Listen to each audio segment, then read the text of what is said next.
Hello, everyone, and welcome back to the Bravo Docket. Today, we're going to start talking about Melissa and Joe Gorga. Do you want to give details on what specifically we're going to get into, Angela? There's so many things, you guys, but the first thing I want to say is we're going to address this first. We got the most questions about, did Joe lose his parents' house? And we're going to explain how that rumor started, what evidence there is, if any, to support it, and try to answer that question. Then we're also going to go into the other lawsuits, some financial ones, being sued by American Express, the other foreclosures on some of the other homes that they've had. And then I think probably one of the more interesting ones is the lawsuit Ceci's going to talk about, which is the fight that we actually didn't get to see that resulted in 3 years of litigation. And then the lawsuit where Melissa Gorga and Andy Cohen and NBC Universal get sued by Melissa Gorga's former business partner in federal court. And that one's juicy. And we've got the contracts that she had to sign, which are pretty fascinating. And then what else? There's just a lot. There's a lot. There's a lot. They've been in a lot of legal issues. And I'm sure even in all of our research, we miss multiple lawsuits. But we're going to get into as much of it as we can. Yeah. I think before we dive in, we should maybe just talk about generally our thoughts on them, maybe. Yeah, on totally. the show. I don't find either of them to be particularly interesting, but it's my own personal opinion. I just don't think anyone succeeds when you make your storyline about someone else. I understand that there are a lot of family dynamics in New Jersey generally, but it does get a little repetitive. If anyone watching the current season of Real Housewives of New Jersey feels irritated because they feel like Joe and Melissa have always made their storyline about Teresa, that's completely fair. To prepare for this episode, I went back and watched season 3, episode 1 of The Real Housewives of New Jersey, and that's the first episode where Melissa is a full-time cast member. It was fascinating to go back and watch it now because when I was watching it back, Melissa was really gunning for Teresa, like really gunning, like big time. And Teresa's main complaint was, I am not as close to my brother as I used to be. And I don't get along with Melissa that well. We're not the best of friends. But honestly, it was shocking to me to see how hard Melissa was gunning for Teresa and making comments about her that did not age well. No. Joe can be very engaging, but I never really had a strong feeling one way or the other about her until I went back just now and rewatched that first episode that she was a full-time cast member on. Yeah, do you want to talk about the house? So the first thing I'm going to talk about are the rumors. The rumors are essentially something like this in various formats. Again, these are rumors that have been posted online in various sources for, I don't know, almost a decade now, maybe longer. The rumors are that when Joe and Melissa were trying to get on the Real Houses of New Jersey, that Melissa talked Joe into buying the mansion he had just built instead of selling it so they could live there and appear wealthy. These are the rumors. They allege that Melissa's husband, Joe Gorga, took out loans from shady loan sharks using his parents' home as collateral. So using Teresa and Joe Gorga's parents' house as collateral. Then that Joe, again, rumors, defaulted on the loans and his parents lost their home, which had been paid off and which the parents had been happily living in retirement. According to the online rumors that everyone's wanting us to figure out, this strained their relationship with the parents, and Melissa was blamed because she was the one wanting desperately to be on the show.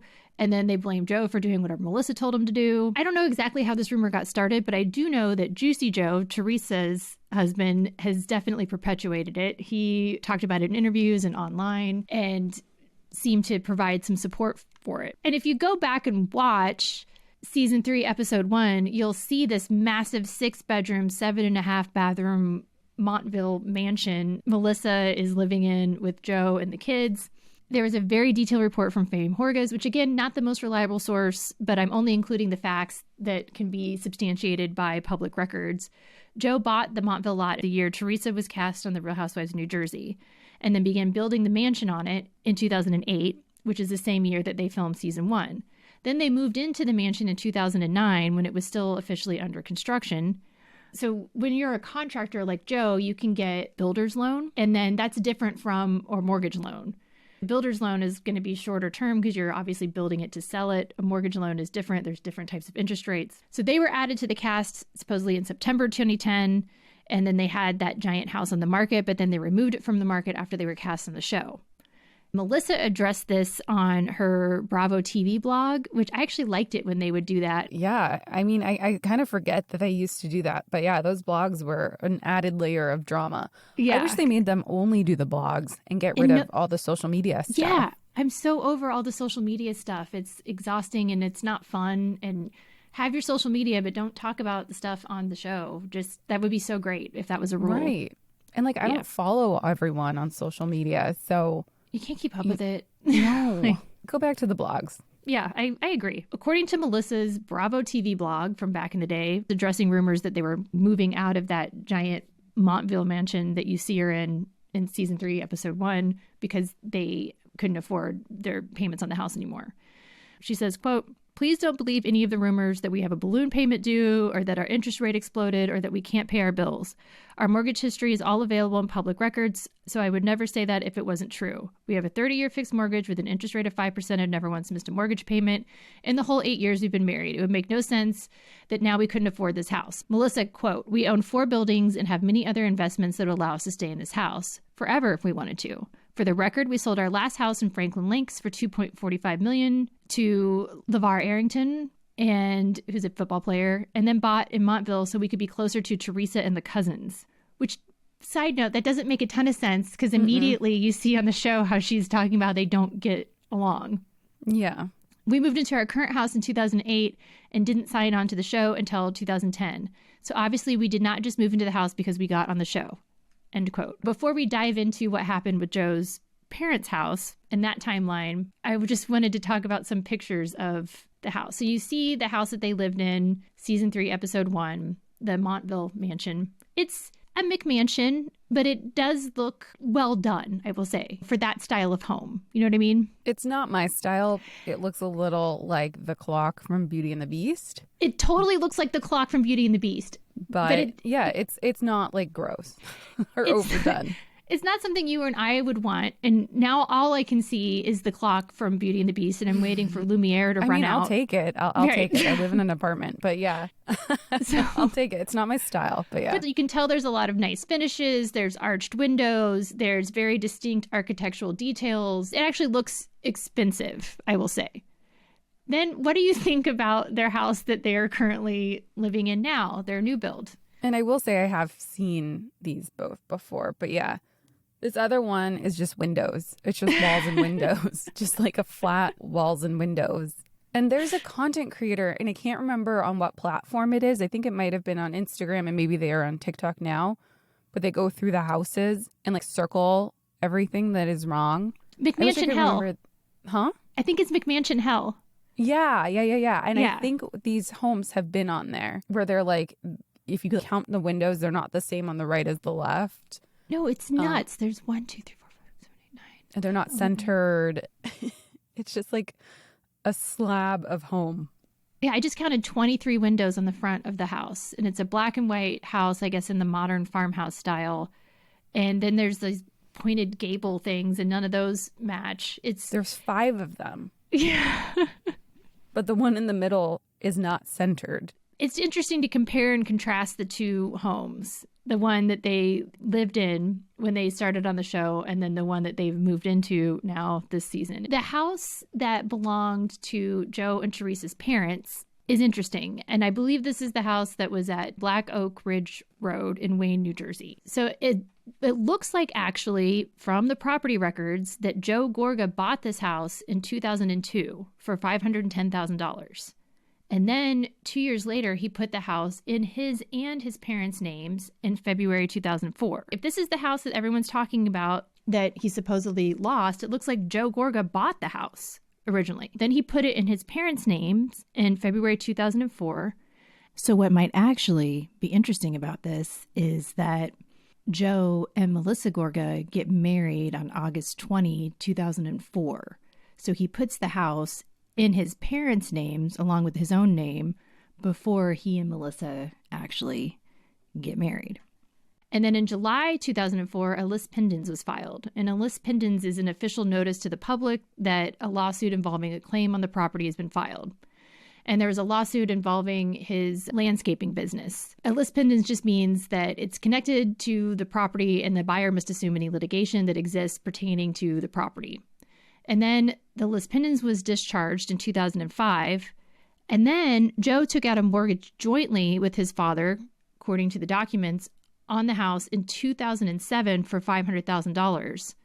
But then on May 12th, 2009, court records show that there was a residential mortgage foreclosure action filed on 259 Black Oak Ridge Road, which is the property we've been talking about. And it would appear that they got out of their foreclosure proceedings because they ended up selling the house for $440,000, which paid off the mortgage. And that would have been right before he and Melissa joined the show. It looks like he initially bought the house for his parents, then took out a loan on it, then sold the house right before they got on the show. But also, I would remind everybody that even if you hate Melissa and Joe Gorga, they are not actually the cause of the financial crisis in 2008, which also could have been why, if you're a home contractor or a home builder like Joe was, that you'd have to rearrange your finances. But it does seem a bit odd. He sold it for less than he bought it for, and I understand it was in 2009, but still. Yeah, it's weird. Like, he bought it 2002, 510, and then sold it 2009 for 440. That's illogical. But it is what it is. The thing is, we can look at the property records, we can look at the public information that's available and then put it in a timeline, but all of that is circumstantial. So we don't know exactly why they were doing what they were doing. I've always said that Teresa would have read them for filth on every single episode of the show, but one of our Supreme Court members, Tara, pointed out that Teresa may have a motivation for not doing that, which would be that it would have embarrassed her parents. Tara, you made a really good point. But again, that's a good point. This is all just circumstantial stuff. But Melissa also addressed this on her Bravo blog. She said, Joe is a little taken aback when he is told that Teresa is building a garage for her parents. Joe's parents have been living in a house that he owns for over 10 years, meaning Joe Gorga owned the house. We sold it last year, but they will live there until Joe finds a perfect spot to build them a new one. Joe is the king of flipping houses. He buys and sells, buys and sells. That is what he does. Joe's parents still live in that house, so I don't think the garage Teresa was building was for her parents. But as we all know, Teresa's parents did actually end up moving into the garage apartment. So, do you want to conclude the rumors true, false? You could make a circumstantial case for that, but we don't know what all was going on. And again, it looks like this probably had more to do with the financial crisis, but it's unfortunate. If he bought his parents the house and then had to use it as collateral to get a loan and then had to sell it to pay off that loan because of the financial crisis, it's unfortunate that he took out a loan on a house that was paid off that he had given to his parents. If that's what happened, all we know are what's in the public records. I went through a lot of it and tried to figure out what we could for you. And before we move on, I do want to say I don't care for people's big homes on the show. Like, yes, it's nice to look at if you, I know you can afford it, but like, have a nice sized home. And I'm not implying that they couldn't afford it, but I'm just saying, in my opinion, I'd rather you have a home that is nicely decorated and well lived in, like Robin, than have a McMansion. I don't know. Robin's new house is pretty big. Yeah, but she lived in a townhome for a bit. Yeah, that's true. That was respectful. I don't know. Just my opinion. All right. So then November 24th, 2008, there was a lawsuit filed by American Express against Joe Gorga for $154,000. So the case was American Express Bank versus Joe Gorga and Second Look Landscaping. Second Look was Joe's landscaping business. And just a side note, but the business address for the Second Look is the same as the address for the house that we were just talking about. So the house in Joe and his father's name that was sold. According to Google, Second Look Landscaping is permanently closed. We can't access the complaint, but there was a default judgment issued in 2009 in favor of American Express. And a default judgment is a judgment in favor of the plaintiff when the defendant fails to respond to a court summons or appear in court. Some courts require you to still offer evidence and proof of the damages before issuing a default judgment. And the court did so here because on the docket, we can see that Amex filed for the default judgment and filed proof of damages. So like I said here, Amex sought $154,000 in damages, and the court issued a default judgment. This means Amex must have been able to easily prove the money they were owed, though with a default judgment, it's not like there's a clear finding based on evidence of liability. It's more like you lost because you didn't play by the rules. They didn't show up, so they lose. That's all we have on that. But that just means that Amex was owed $100,000, $150,000, didn't get paid, and got a default judgment, which means Joe owed that money to Amex. So did they pay that, what is it, $154,000? They did eventually. There is a warrant of satisfaction, so at some point they paid it. We just don't know exactly when. Mm-hmm. And there seemed to be more stuff filed after, but I did go to the docket and try and click on all those. We couldn't. Yeah. You can't click on them. That was 2008. But then February 13, 2009, there's a foreclosure on Cottontail Trail. That's actually kind of a cute. That is really cute. That's 42 Cottontail Trail, which is a different houses owned by Joe Gorga. They eventually got that set aside, so they started paying on it at some point. I will say there was more construction type defaults of them meaning Joe and his company's not paying, but I didn't include all of them because it would have gotten really repetitive. Not very juicy. No, it's just, they didn't pay a contractor or somebody else. Okay, so the next legal issue that we're going to discuss involves the season 5 finale of The Real Housewives of New Jersey. Viewers were shown the aftermath of a huge brawl involving John and Penny Karagiorgis at the grand opening for Posh 2. And as a side note, John was known as Johnny the Greek, and he passed away in 2016. So rest in peace. There was footage of the actual fight that is alleged Bravo didn't air but has. And before I get into the specifics alleged regarding the fight on behalf of John and Penny as they allege it, the players involved in the fight were John, Penny on one side, and then Joe Gorga, Chris Laurita, and Jacqueline Laurita on the other side. So the fight occurred. It actually occurred. I was going to say alleged, but no, this fight happened in March 2013. And both sides involved, so the Karagiorgis and the Gorga Lauritas, filed criminal charges for assault and harassment. The judge on both sides, it was the same judge handling both of these charges. And I'm going to assume that the procedure for New Jersey is similar like Maryland that we went over when we were doing the Potomac lawsuit, our first episode way back when, where you can kind of yourself go and get these charges filed instead of an officer or a prosecutor filing the charges. Wow, that was a long time ago. I can't believe I remember that. So yeah, it was the same judge handling both sides' separate filings of charges.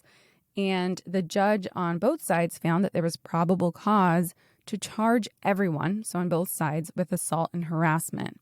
As part of the judge finding that there was probable cause for charges against John, Jacqueline Laurita testified in April 2013 that John Karagiorgis came to the event at the salon, quote, looking for a fight. She claims he was dressed like he was ready to fight. Jacqueline testified that he was actually asked not to attend the event, which was the second salon grand opening, but he showed up anyway, apparently with a bodyguard. She says that the bodyguard appeared to be armed. She testified she was part of a, quote, tsunami of people packed into the space for the grand opening, and that John, quote, lunged towards me, and I heard him yelling, "I'll," bad word, "kill you." And she said John had a crazy look in his eyes like he was on drugs or something. So Laurita testified during this hearing, and again, this hearing was to determine if there was probable cause to charge John with criminal charges.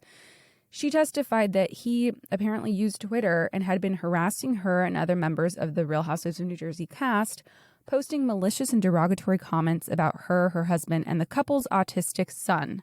She said, quote, somehow he was fixated on me and the other cast members and would show up at events and run his mouth, saying things about me as a mother, telling me to stay off social media. She claims that he made other sick comments on social media, suggesting her son was not actually autistic and that they were all faking it for attention.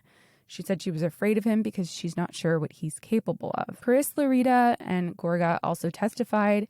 They claimed Karagiorgis had lunged at them and threatened their lives.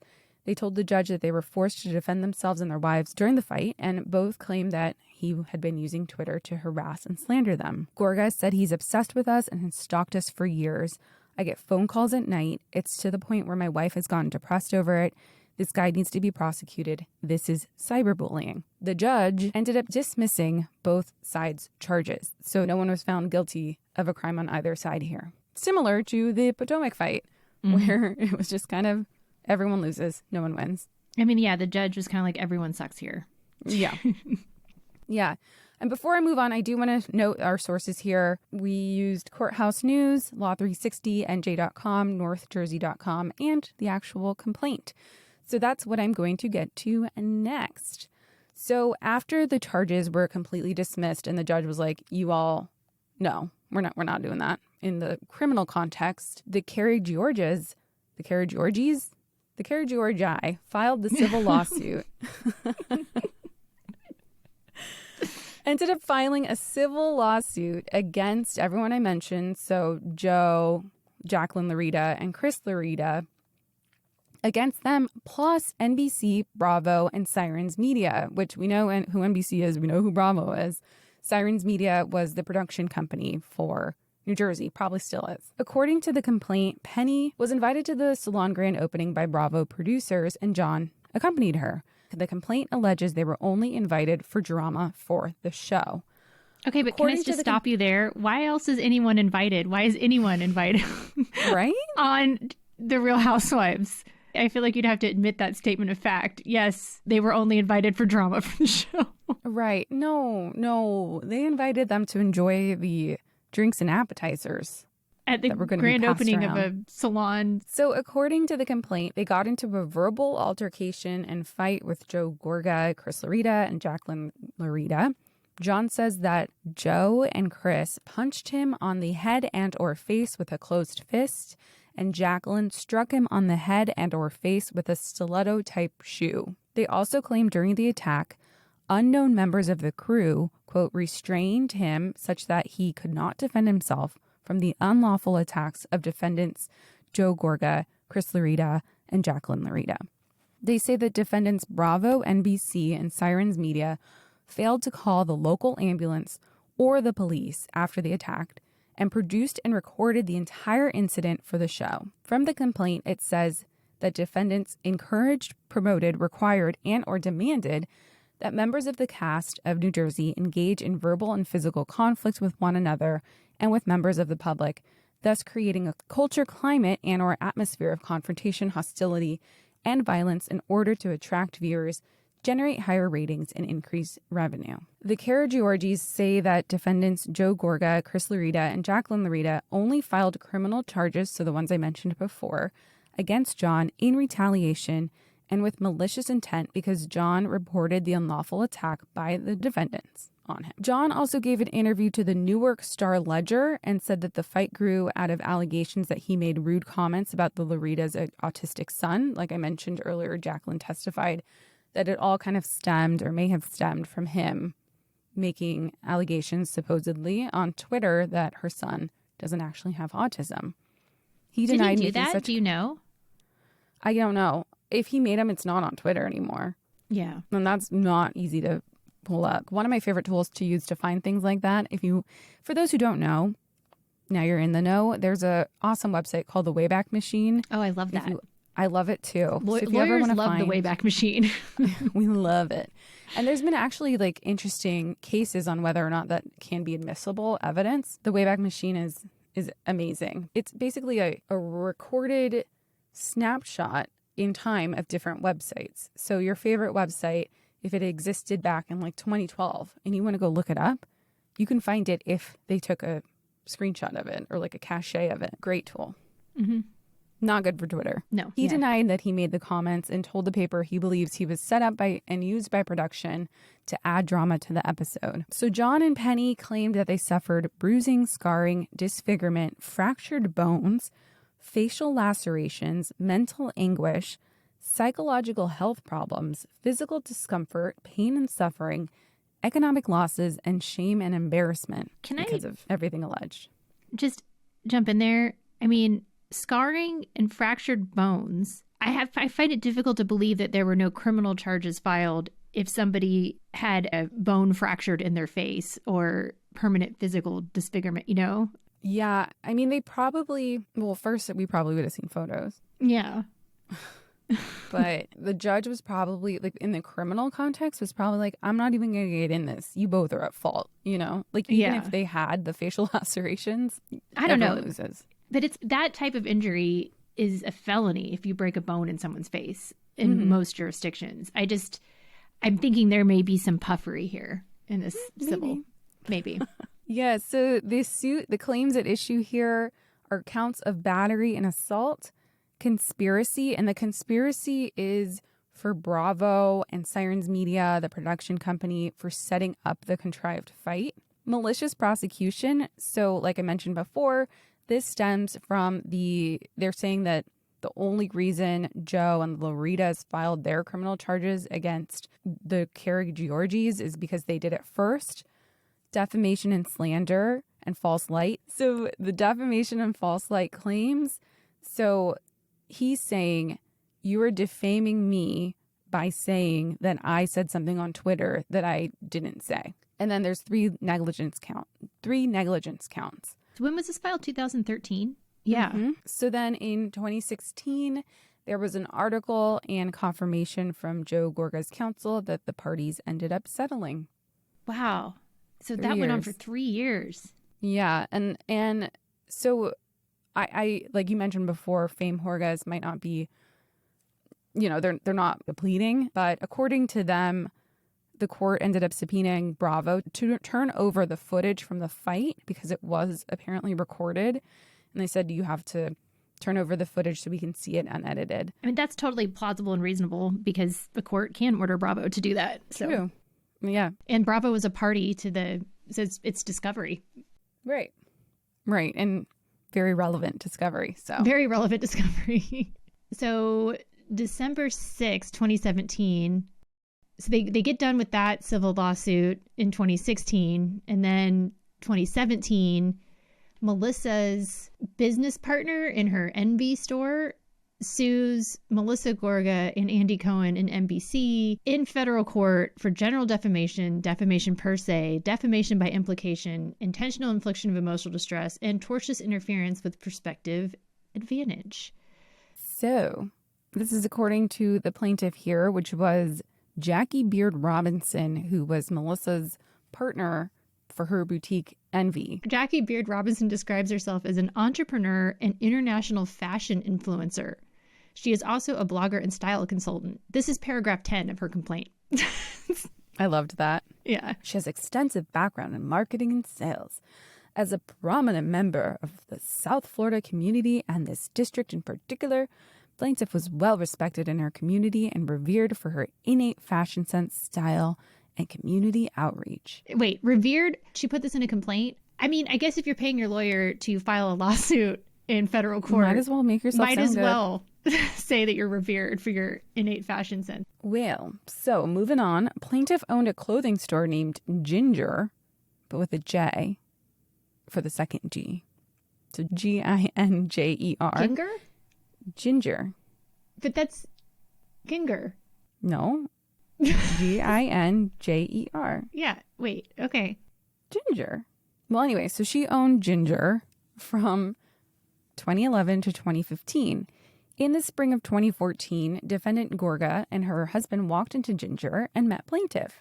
Plaintiff recognized her and gave her free merchandise to wear for the series The Real Housewives of New Jersey. Plaintiff and defendant maintained in contact until the following August in 2015, when defendant Gorga called the plaintiff on the telephone and expressed that she wanted to open a store with plaintiff. On October 22nd, 2015, plaintiff and defendant Gorga signed in an operating agreement naming plaintiff as the sole manager of Envy by Melissa Gorga, LLC, a New Jersey limited liability company. So Jackie Beard Robinson, according to their operating agreement for their LLC, is the sole manager of Envy at this time when this is signed, according to this. Not Melissa. Not Melissa. It's Jackie Beard Robinson, the revered maven. Stylish woman. Envy operated a boutique clothing store in Montclair, New Jersey, and was an integral part of last season's defendant NBC Universal Cable's The Real Housewives of New Jersey. I do remember them opening the store, NB, with Joe. That was one of Melissa's only storylines that didn't involve family, pretty much. It was probably one of Melissa's big storylines, but I don't think it was defendant and NBC Universal Cable's. I don't think it was an integral part of I would the agree. show. Yeah. It was a storyline that Melissa had. I mean, you know, like when you're writing these things, you're writing them to a judge who has no flippin' idea, you know? Right. No flippin' idea. They're not like, oh, wait, no, Envy was just Melissa's storyline. It actually was, you know? Unless the clerk is one of our listeners, and then True. they know. Yeah. But like, might as well make it sound like it was the biggest part of the show that season, you know? It was a big part of Melissa's storyline, but it was, Melissa's becoming a career woman now, and Joe Gorga is upset about it because she's not at home to make him his home-cooked dinner. Yeah. But she put this in here to make it seem like it was, she literally says, defendant NBC Universal Cable's so integral to the Housewives. So plaintiff and defendant Gorga were business partners in Envy up until December 31st, 2016. On the morning of January 1, 2017, during daylight hours, plaintiff, meaning Jackie Beard Robinson, went to Envy and gathered all of her belongings after she discovered that defendant Melissa Gorga misappropriated over $37,000 from Envy without authorization, among other things. The merchandise belonged to and was owned by plaintiff Jackie Beard Robinson.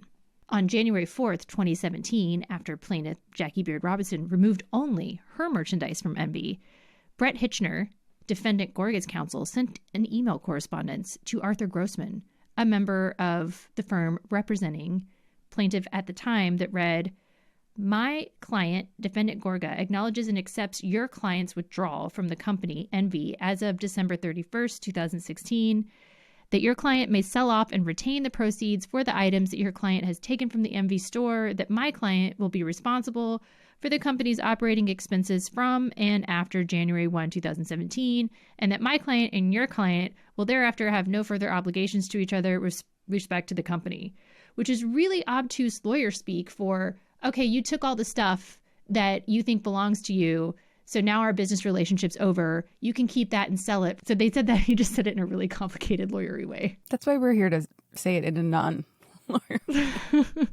So then defendant Gorga accepted that plaintiff Jackie Robinson may sell off and retain the proceeds for the items that plaintiff took from the Envy store after plaintiff Jackie Beard Robinson retrieved her merchandise. 5 days later, on January 9th, 2017, Mr. Tonella, then counsel for plaintiff Jackie Beard Robinson, sent an email to Mr. Hitchner, counsel for defendant Gorga, at 7:12 p.m. stating, quote, "It has been brought to my attention that your client, defendant Melissa Gorga, has made false and slanderous comments about my client. These actions must cease and desist immediately. Should your client continue to make such slanderous statements, my client shall be compelled to consider legal action against your client for slander and defamation." Again, really obtuse lawyer speak for stop saying stuff or we'll sue you. Yeah, that's basically their cease and desist letter. Yeah. Like we've covered in our cease and desist letter episode. Yes. So defendant Melissa Gorga knew and was on actual notice not to defame plaintiff since around January 9th, 2017, when her attorney put her attorney on notice that the slanderous and defamatory statements she publicly made must cease and desist immediately.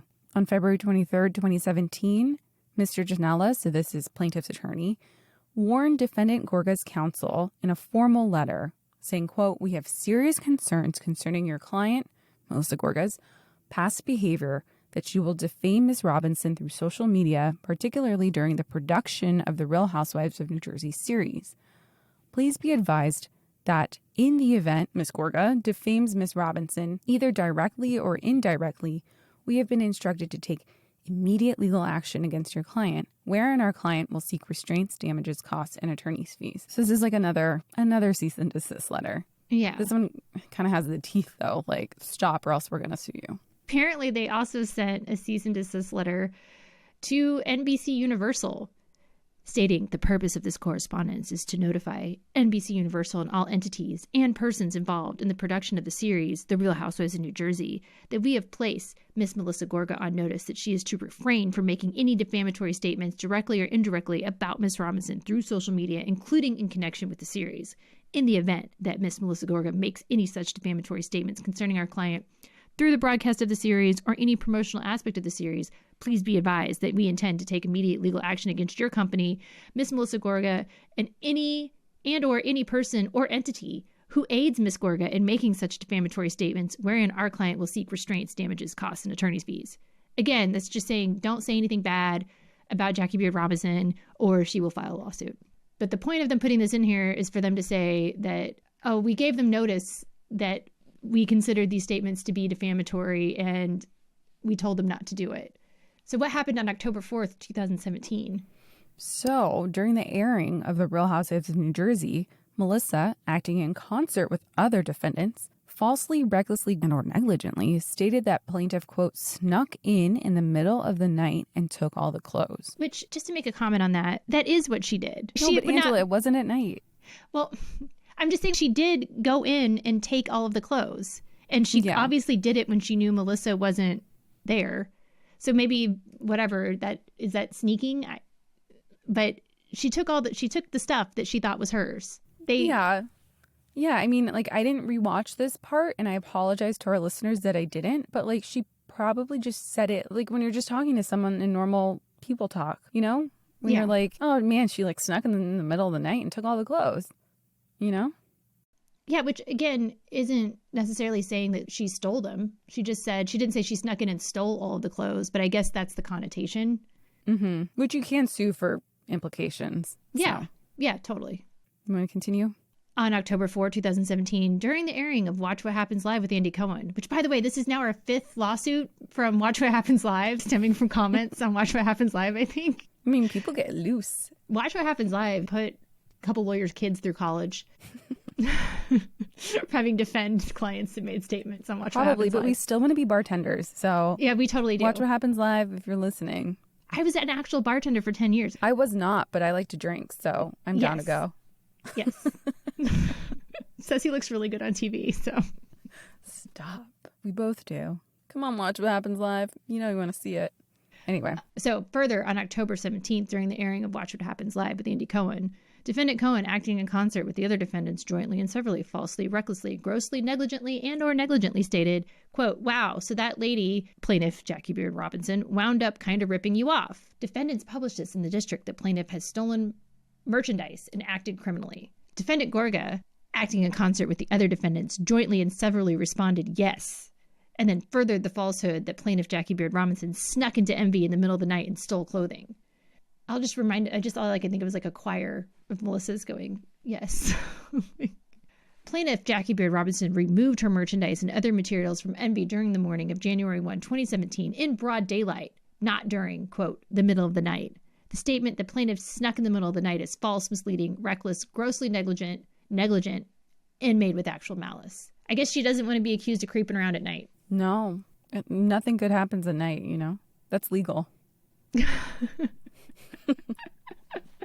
The clothing and other materials that plaintiff Jackie Beard Robinson removed during broad daylight, again, broad daylight, on the morning of January 1, 2017 belonged to and were owned by plaintiff Jackie Beard Robinson. The statement that that lady wound up kind of ripping you off is false and misleading and made with actual malice. Defendants, each and every one of them acting in concert jointly and severally, knew or should have known that plaintiff Jackie Beard Robinson did not steal and commit a crime by sneaking into Envy in the middle of the night to retrieve her merchandise. Defendants, each and every one of them, acting in concert jointly and severally, knew or should have known that plaintiff owned the merchandise and that an agreement between defendant Gorga and plaintiff allowed plaintiff to retain or sell her merchandise. Then she goes in to say that she gave everyone timely notice. She says it was false or misleading, the statements, that she has damages, and blah, blah, blah, blah. It says their inaction has compounded the damages alleged in this complaint. The false and misleading statements continue to be published and republished in this district, the United States, and around the world. And this is, again, Ceci and I have talked about this so many times, but when you file a defamation lawsuit, a lot of times it can just make things worse because no one really cares that much about what you're doing and they're not going to remember. So.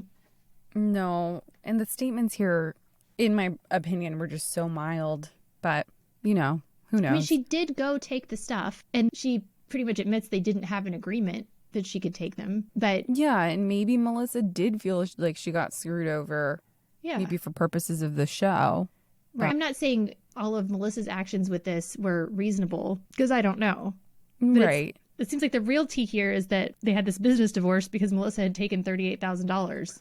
Well, that's what I was going to say. Is there anything about that? Like, that's an allegation, or not even an allegation, just put into the facts of the complaint. It would have been better probably if they had filed a lawsuit over the business divorce, potentially if Melissa wasn't supposed to take that money, filed it on behalf of the LLC. Ceci and I have an LLC together for the podcast. We both have access to everything. One of us can't go and take out a big, not that we have a big chunk of money in the podcast account, but if we did, I couldn't take out $38,000 without permission from my business partner because it's jointly ours. That would have been maybe a better lawsuit to file. But instead, she took a bunch of the clothes, didn't sue, it doesn't look like, over the $38,000.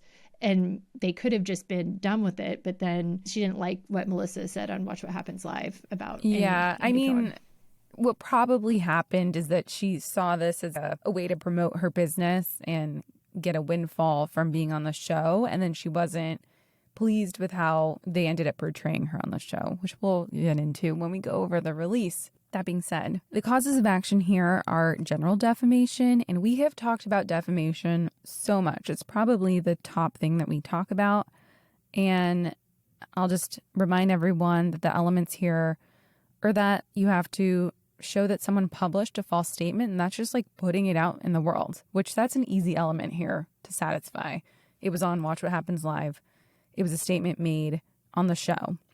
The thing that you're not able to prove right in the complaint is that it was false. And the way that you prove whether or not it was false is if it was published with knowledge or reckless disregard that it was false. And malice is just for if the person that's being spoken about is a public figure, which if you notice in the complaint and the portions we read, she keeps saying that Andy Cohen said it with actual malice and Melissa said it with actual malice, but they don't have to reach actual malice in order Does for she it to count be as a public here. figure? Since she's not a public figure. I wouldn't think so. It kind of No. seems like she thinks she is because she described herself as an international fashion blogger. Yeah. Yeah. I kept picking up on the fact that she said malice. Yeah. So maybe she was thinking that she would make it to that not make it to that standard, but that standard disfavors her. Yeah. It's easier. strange. It's harder to prove actual malice. So, yeah. Way harder. Way harder. It has to be about another person to a third party, and you have to prove the falsity of the statement and that it caused injury to the person it was being said about. Ooh, I really like what you looked up for defamation per se. This lawsuit was filed in federal court in Florida, but Ceci looked up defamation per se for New Jersey. And these categories that you included in here are fascinating. I just love that you looked this up. This is so funny to me. Okay, so New Jersey classifies a statement as defamatory per se if it falls into one of these four categories. And Ceci says, note that these four categories are interpreted broadly and are not all inclusive. So 1, statements charging the plaintiff with the commission of a crime. Okay, that's fair. It's definitely defamatory if you're saying somebody is a criminal and they're not. Statements imputing certain loathsome diseases to the plaintiff. Interesting. Okay. I guess if people are going around telling everyone you have leprosy or something, then that could affect your life. Statements which affect a person in his business, trade, profession, or office. Okay. But that's really broad. And statements which impute unchastity to a woman. Just a woman. Yeah. Okay. Interesting, New Jersey. Yeah, but so the reason I looked it up and I think in the complaint here, plaintiff put in that it was defamatory because the statements were making it sound like she committed a crime. Florida law, similarly, if it's falsely imputing to another criminal offense, it's defamation per se. Then intentional infliction of emotional distress. Defendants, each and every one of them. That's lawyer talk. You can just say defendants. You don't have to say each and every one. But defendants, each and every one of them, acting individually and in concert, intended to cause plaintiff, Jackie Beard Robinson, to suffer emotional distress, or in the alternative, defendants or their agents engaged in defamatory conduct with reckless disregard of the high probability of causing plaintiff to suffer emotional distress. And the standard is a reasonable person would find the conduct outrageous. The reasonable person standard is always fascinating to me. How do we even know what a reasonable person is anymore? But I think you and I had the instant reaction when we saw what she was alleging the defamatory statements were, that we did not find the conduct outrageous. But no. Are we reasonable people? Yeah. Okay.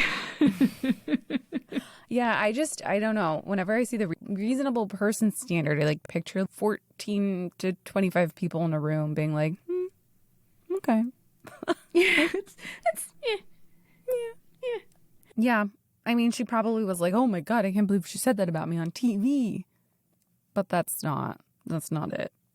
So number 5, tortious interference with prospective business relationships.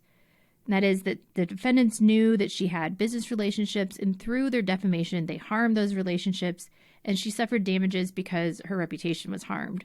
So to prove that, you have to show, okay, because they made these statements that I was stealing from Envy, like stole the clothes in the middle of the night, that because they made these false statements, I couldn't enter into other business arrangements because other people believed those false statements that were made about me.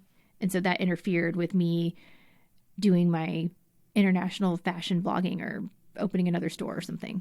I mean, she claims that her reputation was really tarnished by it. But yeah, you have to show how it was before and then after, which is, I mean, that's why she put in there that she was an international style icon. She said, plaintiff in fact suffered damages as a result of the defendant's interference, including irreparable harm to her reputation and the reputation of her business adventures in her community and throughout the country and the world. She really likes throwing in the world and the world. I think she could still do business elsewhere in the world, but I feel like maybe we're not being very nice to Jackie Beard Robinson. Yeah, I have no doubt. I didn't intend to be not nice to her when me either. When we did the outline. I'm not blaming Jackie Beard Robinson for this. There's just something about the way the complaint is written that makes it more difficult to take as seriously as she would have wanted, I think. And I have no doubt that there were things done on both sides that were unfair. No. And I think because we've done so many defamation cases on this podcast, we've seen the full spectrum, and this one I think just lands on the not as bad end of it. I get that she was upset, but I think there's probably better things she could have sued Melissa and Joe for, maybe. You want to talk about what NBC, Bravo, and Melissa, but really I think the people that did the heavy lifting on this were the lawyers for NBC and Bravo. They were not having it. They filed a motion to dismiss, and they attached declarations and exhibits. And one of the declarations was that the 2 exhibits were true and accurate copies of appearance release forms and arbitration provisions between Sirens Media and plaintiff Jackie Beard Robinson, one of which was signed and dated on October 28, 2015.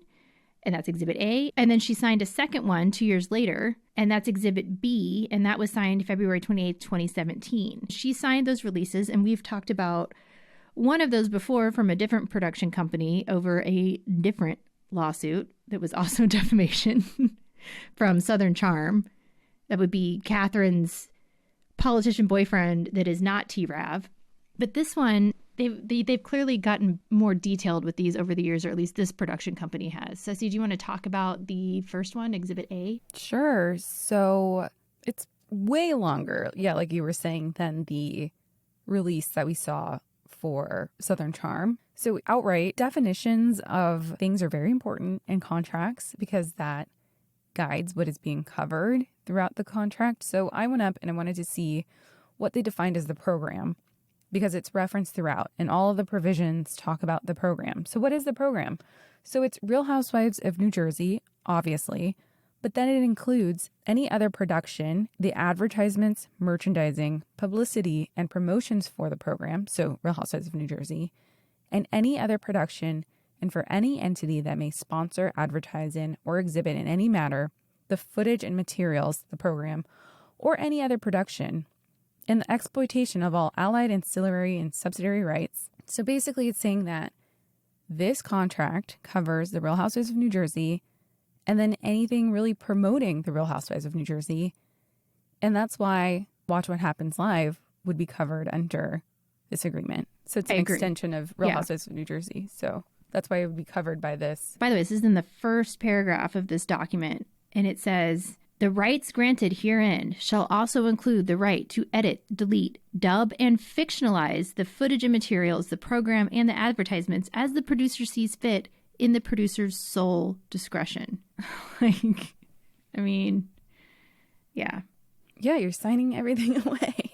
Yeah. And it says the footage and materials shall also include any and all material that I may create, write, provide, or contribute to in connection with the program at any time, including without limitation personal journals, photographs, webisodes, vlogs, blogs, video diaries, emails, and text/picture messages. The producers shall be the sole and exclusive owner of all rights, including without limitation copyrights in and to the footage and materials. I waive the exercise of any, quote, moral rights and any analogous rights which I may have. To the extent that I retain any interest in the footage and materials, I hereby grant and assign to producer all rights of any nature in any and to all such footage and materials. You sign this, you have no right to anything that they do, and they can do whatever they want with it. Yeah, so, but you also can't do anything with it. So you can't, she wouldn't be able to take the favorable footage of Envy and then repost it on her store Instagram, for example. She doesn't own that footage. She's giving it all away to the producers. So it goes both ways. And then it says, I understand I will not be paid any compensation for giving producer the rights listed in this agreement or for producer's exercise of any and all rights listed in the agreement. Because this is just an appearance waiver. You're just agreeing to appear on the show and then waive all these rights for any footage they have of you. Yeah, and you might not even end up on the show. Yeah. So then there's a mediation and arbitration provision, and it's basically saying if you have any claims that come out of this agreement, you can't just go litigate it in court. You have to first go through mediation. If mediation is unsuccessful, then you have to go through arbitration. And you can definitely sign away that right, and that happens in a lot of contracts. Even contracts you don't sign. It happens in a lot of terms of service. So if you go to use a website and you sign up for something and then it says, here are the terms and conditions of using our website, a lot of the times people don't read them. All you're looking for is the little thing you can click to get on to whatever you're trying to do. Exactly. And more often than not, those have arbitration provisions in them. So say you want to I don't know, the website screws you over or the app screws you over or something like that. Sorry, you have to arbitrate it. Which a lot of, companies like because it keeps it outside of the sphere of trial work. However, I'm a trial attorney, so I like trials, but that's just me. Oh, it also says, I acknowledge that there's a possibility that subsequent to the execution of this agreement, I may discover facts or incur or suffer claims which were unknown or unsuspected at the time this agreement was executed, and which, if known by me at that time, may have materially affected my decision to execute this agreement. I acknowledge and agree that by reason of this agreement and the releases contained in the preceding paragraphs, I am assuming any risk of such unknown facts and such unknown and unsuspected claims. So basically they're saying, even if we tricked you into getting here and set all this up and got you to sign this, I assume all the risk of that. Yeah, and then, so she signs it. She signs it. There is her printed name, her signature, her date of birth, the date of signature, her email, her address, and in big, bold, capitalized, underlined text, right above where she signs, it says, I understand that I'm giving up certain legal rights under this agreement, including without limitation, my right to file a lawsuit in court with respect to any claim arising in connection with this agreement. Yeah, that's bold. It's all caps and it's underlined. Her signature actually covers up a little bit of one of the words because it's so close to where she signed. Okay, so that was signed October 28th, 2015. But NBC, Bravo, Sirens Media has more. By 2017, their release form got way longer. The first one, I think, was 3 pages? 3 or 4? The first one that we covered with, Southern Charm? Yeah, no, that one was only 3 pages or 2.5. Yeah, but this one was short. 3 pages. It's still only 3 pages. The first one, the 2015 one that she signed. Then when we get to the 2017 one, it's 8 pages. So it's more than doubled. For example, a producer and network shall have the right to record me using concealed cameras or other devices. They're also disclosing more terrible things they might do to you, but you're waiving a lot more. Ceci, do you want to talk about this one? Yeah, so this one says, I understand that in connection with the program, so Real Housewives of New Jersey and the related promotional programs, I may reveal or relate, and other parties may reveal or relate information about me of a personal, private, surprising, defamatory, disparaging, embarrassing, or unfavorable nature, and that my actions and the actions of others participating in the program may be embarrassing or of an otherwise unfavorable nature that may be factual or fictional. Yeah, they can do whatever they want with whatever they want, however they want to, and you can't do anything about it according to this. I thought it was fascinating that they make you acknowledge in this one, I acknowledge that any breach by me of the confidentiality and publicity provisions of this agreement would cause producer and network irreparable injury and damage. I also recognize that proof of damages suffered by the producer and network in the event that I breach any of these confidentiality or publicity provisions will be costly, difficult, and inconvenient to ascertain.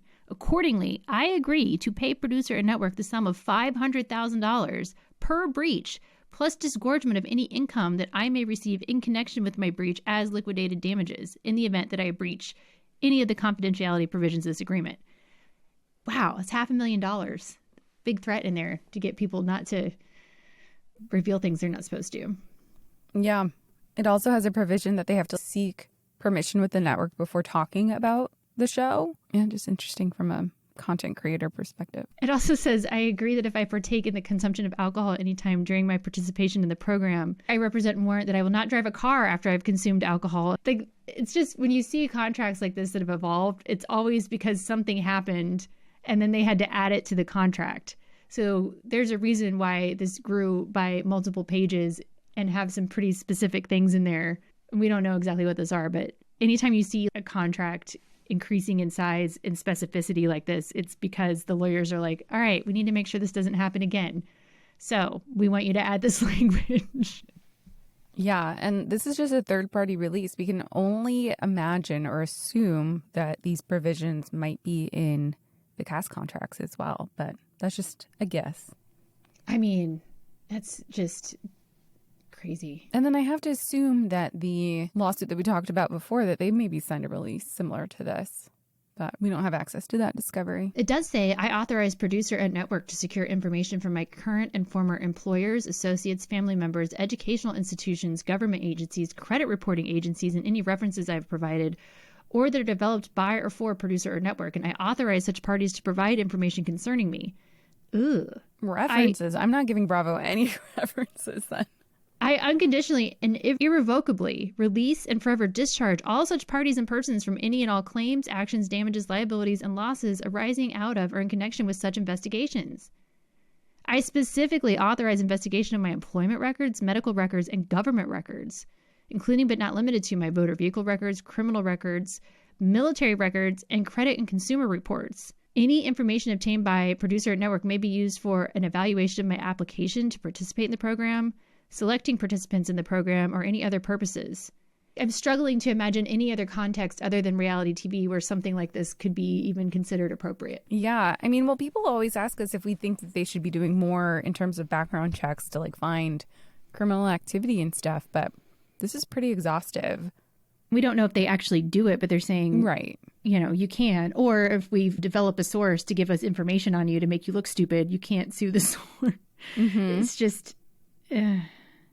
Yeah. Well, most pertinent to plaintiff, her lawsuit here and her claims is that she, in this release, there is a section called release, and it's an agreement not to sue.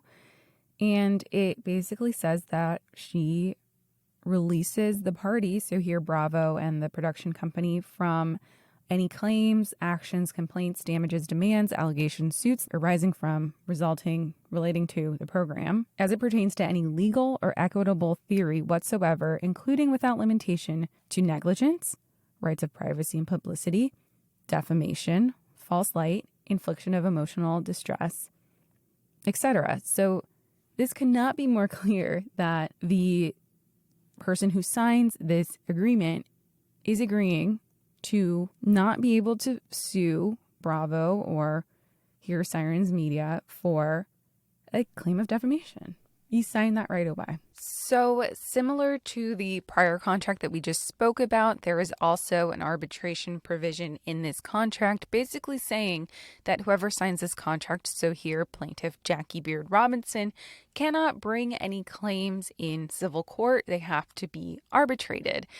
And again, she provides her printed name, signature, date of birth, and it is underneath a provision, again, that is bolded and underlined and in full caps that says, I have had ample opportunity to read and have in fact read this entire agreement. I've also had an opportunity to review it with an attorney of my choice, should I elect to do so. I fully understand all of my rights, obligations, promises, and agreements in particular, and understand that I am giving up certain legal rights under this agreement, including without limitation my right to file a lawsuit in court with respect to any claim arising in connection with this agreement. So what do you think about that? I mean, what do you think about this contract? So, I mean, Bravo here could have just put in this page right here and been like, look, she agreed fully to this agreement, but even the agreement in full doesn't look great against Jackie Beard Robinson for bringing claims against Bravo pertaining to anything that was said about her on The Real Housewives of New Jersey or on Watch What Happens Live. And not only did she sign it and print her name and put the date and her birthday, she also initialed every page of the agreement. So why do attorneys have people do that? The reason that attorneys will have you do that, or a company will have you do that, is to show like, hey, this person had every opportunity to look at every single page in here and actually did so because look, their signature is on every page here. And by doing that, they can't slip in a random page into the agreement when they provide it in as evidence. It shows the page numbers on it and Jackie Beard Robinson's initials next to it to show like she saw these pages. We didn't sneak anything in here. She saw this. We don't know the circumstances under which she ended up signing this agreement, but she did in fact sign it and initial all 8 pages of it. What was the goal of this motion filed by NBC/Bravo? And so what NBC and Bravo here were trying to do with their motion was to get the case dismissed.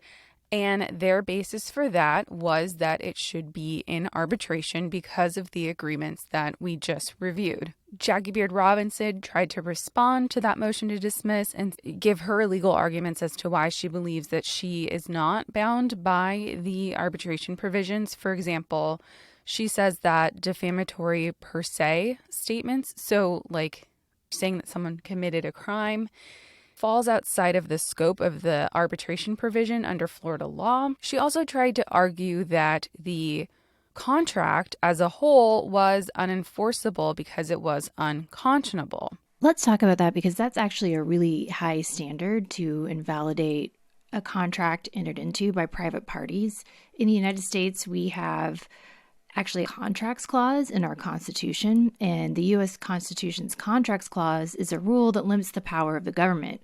It essentially prohibits states from passing laws that interfere with private contracts. So unconscionability is a pretty high standard to meet, and I'm pulling this from her actual motion. I'm not pulling it out of my brain, but it says that it is when a term is unreasonably favorable to the other party and when there's an absence of meaningful choice when entering into the contract. I mean, I feel like in law school, it was kind of like not life or death situations, but when you're in a dire situation and you just sign your rights away, that is unconscionable. I know there's a spectrum in.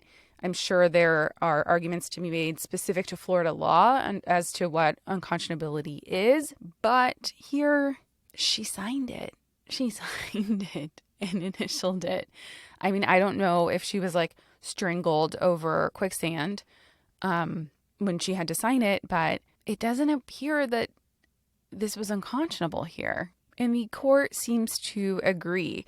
The court ends up granting in part defendant's motion to dismiss. And so the court notes that unconscionability, so the legal term that we were just talking about that Jackie Beard Robinson argued as to why the provisions of the contract don't apply to her, It's recognized as an absence of meaningful choice, but the court here found that she didn't end up proving that the contract was unconscionable, so the arbitration provision was enforceable, and her claims had to be arbitrated instead of before the court.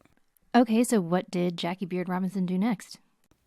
Jackie Beard Robinson did not like the court's decision that the case had to be stayed and arbitrated, and ended up appealing to the appellate court to get a finding that the lower court was wrong in their decision. And so we're not done with this lawsuit yet, but I do want to mention that Jackie Beard Robinson, plaintiff here, was suing for actual and compensatory damages in excess of $10 million.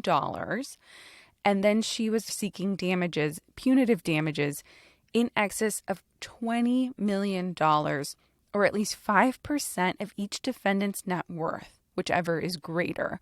Okay, that is a lot of money for those comments made on Watch What Happens Live. That is a lot. I don't know what 5% of Andy Cohen's worth is, but I bet it's a lot. So here is the outcome of the case.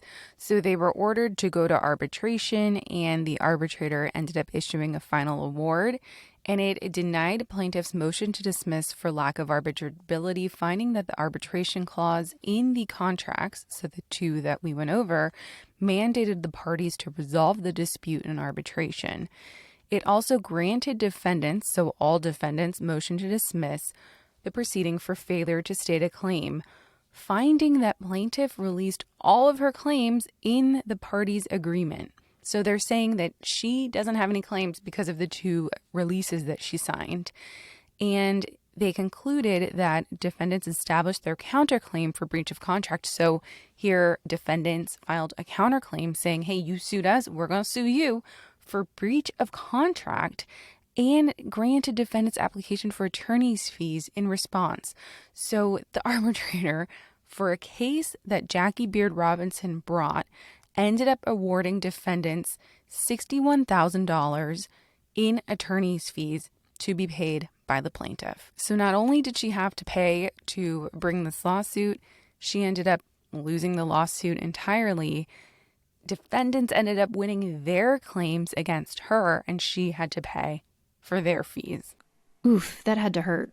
That is unpleasant. But turns out, according to at least this court, this federal court, those contracts are definitely enforceable.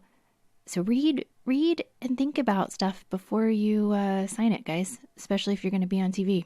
So we are going to leave this episode here. There are more lawsuits to get into involving the Gorgas.